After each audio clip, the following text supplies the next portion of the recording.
Hello, and welcome to Around the Political World with John Rothman. I am your host, John Rothman. If you're a fan of the show, make sure to hit the follow button on the top right of Apple Podcasts, Spotify, or wherever you are listening at this very moment. When you hit follow, leave a review or share an episode with a friend. It helps other people discover the show, keeps us going, and as I like to remind you each and every day, it expands our base. There is so much in the news today. I want to begin with what is happening right now in Italy. That's right, Joe Biden is in Italy for the G7. And today an agreement will be signed. A 10-year United States-Ukraine agreement. It's a security deal. It makes a difference who is president of the United States. And this security deal is designed to shore up the confidence of Ukraine in America's unwavering support. I want to point out that in 1995, the United States signed the Budapest Agreement. Bill Clinton signed for our great country, and in that deal, Ukraine gave up its nuclear arsenal. It did so with the understanding that if ever their territorial integrity were threatened, we would intervene.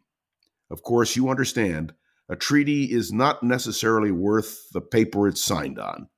And certainly what happened to Ukraine, well, the 1995 agreement didn't help, did it?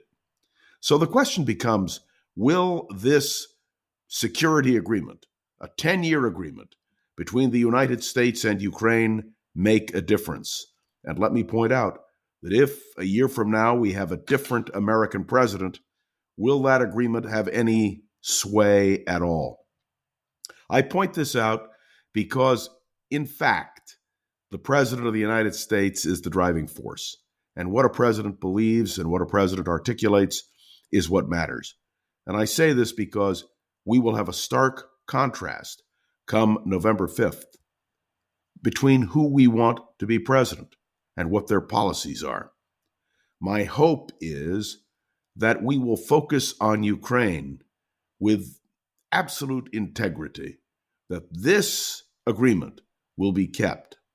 But it all depends, doesn't it? And there is a second event taking place in Washington, D.C. today. Donald Trump is returning to the scene of the crime. Now, I call it the scene of the crime, the insurrection. Yes, that's right. What happened on January 6th, well, it's a terrible thing that happened to us, a real threat to our democracy in my judgment, and I hope in yours. Donald Trump is coming to meet with members of Congress, the Republican members of Congress. And I want to remind you that I could single out a number of them. But let me simply point out that Lindsey Graham, Mitch McConnell, and Kevin McCarthy all denounced Donald Trump in the aftermath of January 6th. I could play you the sound of their voices saying what Donald Trump did.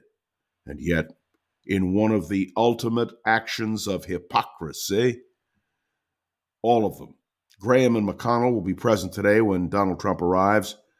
Of course, McCarthy is no longer in Congress, but all of them are supporting Donald Trump for president. And it's very clear that the Republicans in the House and Senate who will assemble today to sit with Donald Trump at the scene of what happened on January 6th, well, they're going to support Trump regardless. It is an American tragedy. I am reminded of one of my favorite books, stories, The Devil and Daniel Webster. And in that short but poignant story, we hear about an individual who sells his soul to the devil, and Daniel Webster defends him. And it's a fascinating story. The Republicans have sold their souls to Donald Trump. And that, to me, is an American tragedy. So I'm going to be listening today as to what the Republicans commit to, what they say, and whether or not they can really trust and believe in a Donald Trump. There was something else that happened yesterday. On a party line vote, the House of Representatives voted charges of contempt against Merrick Garland, the Attorney General of the United States. It's a simple matter. He's not the first Attorney General to be held in contempt. Actually, 3 have been held in contempt in the last, few years. But there is a serious question. Eric Holder, Bill Barr, and now Merrick Garland. It is a symbolic vote. It doesn't really mean anything.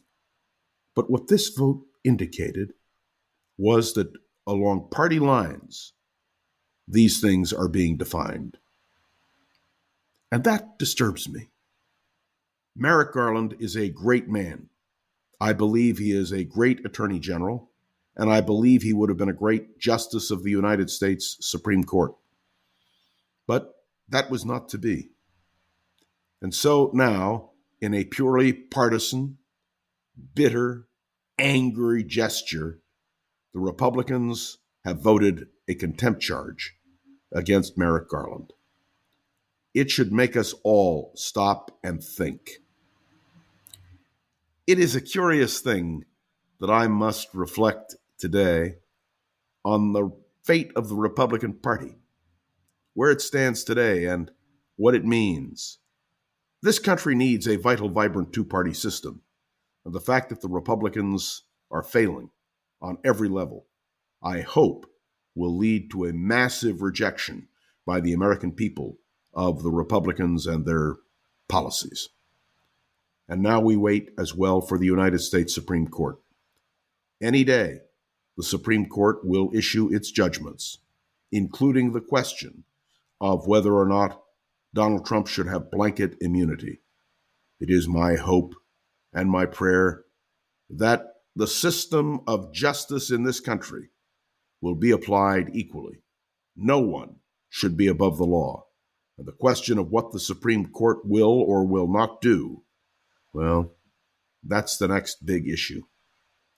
Whether it is foreign policy, domestic policy, the fate of the Republican Party, the fate of Republican policies in Congress, the contempt that the Republicans seem to have for anyone who disagrees with Donald Trump, that's what's at stake here.